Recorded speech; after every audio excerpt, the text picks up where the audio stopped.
ಗುರುಗ್ರಹ ಈ ವೃಷಭ ರಾಶಿಯವರಿಗೆ 18ನೇ ತಾರೀಕು ಅಕ್ಟೋಬರ್ 2025ಕ್ಕೆ ಮಿಥುನವನ್ನು ಬಿಟ್ಟು ಕಟಕಕ್ಕೆ ಬರ್ತಾ ಇದ್ದಾನೆ. ಸೊ 3ನೇ ಮನೆ ಗುರು ಸಂಚಾರ ಆಗ್ತದೆ.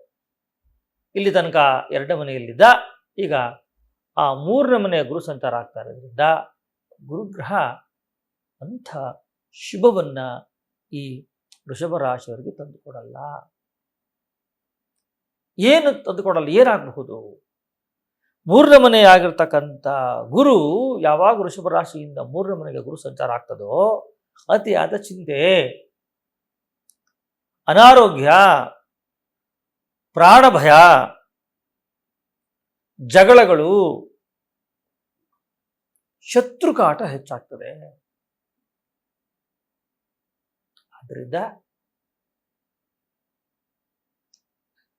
ವೃಷಭ ರಾಶಿಯವರು ಗುರುಗ್ರಹಕ್ಕೆ ಸಂಬಂಧಪಟ್ಟ ಶಾಂತಿ ಪರಿಹಾರಗಳನ್ನು ಮಾಡ್ಕೋಬೇಕು. ಹೇಗೆ ಶಾಂತಿ ಪರಿಹಾರ ಮಾಡ್ಕೊಳ್ಳೋದು? ಸಾಧ್ಯವಾದರೆ ಒಂದು ಗುರುಗ್ರಹದ ಶಾಂತಿ ಹೋಮವನ್ನು ಮಾಡ್ಕೊಳ್ಳಿ, ಅಥವಾ ಓಂ ಗುರುವೇ ನಮಃ ಅಂತ ಹೇಳಿ 19 ದಿನಗಳ ಕಾಲ ಗುರು ಜಪವನ್ನು ಮಾಡಿಕೊಂಡು ಪ್ರತಿದಿನ 1008 ಸಾರಿ ಮಾಡಿಕೊಂಡು ಈಶ್ವರನ ದೇವಸ್ಥಾನಕ್ಕೆ ಅಥವಾ ವಿಷ್ಣು ದೇವಸ್ಥಾನಕ್ಕೆ ಕಡಲೆಕಾಳು, ಬೆಲ್ಲ, ಹಳದಿ ವಸ್ತ್ರವನ್ನ ದಾನ ಮಾಡಬೇಕು. ಗುರು ಚರಿತ್ರೆಯನ್ನು ಓದಬೇಕು. ಶಿವನ ಆಲಯದಲ್ಲಿ ಒಂದು ರುದ್ರಾಭಿಷೇಕವನ್ನು ಮಾಡಬೇಕು. ಇದು ಮಾಡೋದ್ರಿಂದ ನಿಮಗೆ ಬೇಕಾದಷ್ಟು ಶುಭ ಫಲ ಉಂಟಾಗ್ತದೆ. ಇನ್ನು ವೃಷಭ ರಾಶಿಯವರಿಗೆ ಶುಕ್ರ 6ನೇ ಮನೆಯಲ್ಲಿರ್ತಾನೆ. ಈ 6ನೇ ಮನೆಗಿರ್ತಕ್ಕಂಥ ಶುಕ್ರ ಯಾವ ರೀತಿಯಾಗಿರ್ತಕ್ಕಂಥ ಫಲವನ್ನು ಕೊಡ್ತಾನೆ? ಯಾವುದೇ ಗ್ರಹ, ಶುಭ ಗ್ರಹಗಳು 2, 5, 7, 9, 11 ಹೆಚ್ಚಾಗಿರ್ತಕ್ಕಂಥ ಶುಭ ಫಲವನ್ನು ಕೊಡ್ತಾರೆ. ಹಾಗಾಗಿ ನೀವು ಮಾಡ್ತಕ್ಕಂಥ ರುದ್ರಾಭಿಷೇಕದಿಂದ, ನೀವು ಮಾಡ್ತಕ್ಕಂಥ ಲಕ್ಷ್ಮೀ ಪೂಜೆಯಿಂದ ಶುಕ್ರನ ಅನುಗ್ರಹ ಕೂಡ ನಿಮಗೆ ಸಿಕ್ಬಿಡುತ್ತೆ. ಇನ್ನು ವೃಷಭ ರಾಶಿಯವರಿಗೆ 7ನೇ ಮನೆಯಲ್ಲಿ ರವಿ ಬುಧರ ಸಂಚಾರ ಆಗ್ತದೆ. ಆ 7ನೇ ಮನೆಯಲ್ಲಿ ರವಿ ಬುಧ ಸಂಚಾರ ಆಗೋ ಕಾರಣ ವೈವಾಹಿಕ ಜೀವನದಲ್ಲಿ ಮಾತುಕತೆ ಸ್ವಲ್ಪ ಮುಂದಕ್ಕೆ ಹೋಗುತ್ತೆ.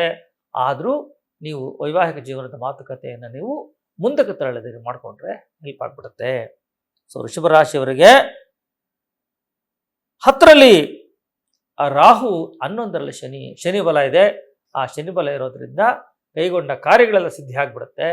ಗುರು ಗ್ರಹದ ಶಾಂತಿ ಆಗ್ತಾ ಇದ್ದಂಗೆ, ಶಿವನ ಪೂಜೆ ಆಗ್ತಾ ಇದ್ದಂಗೆ, ಮನೆಯಲ್ಲಿ ವಿಷ್ಣು ಸಹಸ್ರನಾಮವನ್ನು ಕೇಳ್ತಾ ಇದ್ದಾಗೆ ಈ ವೃಷಭ ರಾಶಿಯವರಿಗೆ ನವೆಂಬರು ಬೇಕಾದಷ್ಟು ಶುಭ ಫಲವನ್ನು ಕೊಡ್ತಾನೆ.